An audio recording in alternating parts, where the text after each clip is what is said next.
স্বাগত তাসিন টিউটোরিয়ালসে। আজকে আমরা দেখব বিগত যে ভিডিওগুলো দেখেছি সেখানে আমরা ম্যাক্সিমাম মিনিমাম বের করেছি, এভারেজ বের করেছি। আজকে আমরা সেটাকে শর্টকাটে দেখব। সেটা আমাদের অটোমেটিক এক্সেল আমাদেরকে উত্তরটা দিয়ে দেবে। সেটা কিভাবে? আমরা যখন এই যে ডাটা থাকবে সেই কলমটা যখন সিলেক্ট করছি, সিলেক্ট করার পর অটোমেটিক কিন্তু এই যে নিচে আমরা বারে দেখতে পাচ্ছি, স্ট্যাটাস বারে দেখতে পাচ্ছি। এখানে কি আছে? এভারেজ। এটার এভারেজটা হবে হচ্ছে 21.5। এটার কাউন্ট আছে 4টা ডাটা, 1 2 3 4।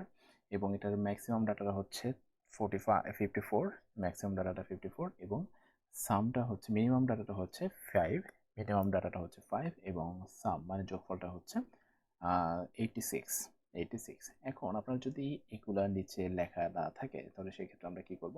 এটার উপরে রাইট ক্লিক করব। রাইট ক্লিক করে এই যে দেখুন এখানে টিক মার্ক দেওয়া আছে। তো আমি চাচ্ছি এই যে টিক মার্কটা যখন উঠাই দিলাম মিনিমাম আর ম্যাক্সিমাম, সেক্ষেত্রে কিন্তু এখানে মিনিমাম আর ম্যাক্সিমামটা দেখা যাচ্ছে না। তো এটা দেখার জন্য অবশ্যই আমাকে রাইট ক্লিক করতে হবে এবং এখানে মিনিমাম এবং ম্যাক্সিমামকে টিক মার্ক করে দিতে হবে। তাহলে এখানে যতগুলো কাজ আছে সেই কাজগুলো আমরা এখানে অটোমেটিক পেয়ে যাব, আমাদেরকে কষ্ট করে আর সূত্র ফর্মুলাগুলো লিখতে হবে না। তো আজকে এই পর্যন্তই, দেখা হবে পরবর্তী ট্রিক নিয়ে। ততক্ষণ পর্যন্ত আমাদের সাথে থাকবেন। আল্লাহ হাফেজ।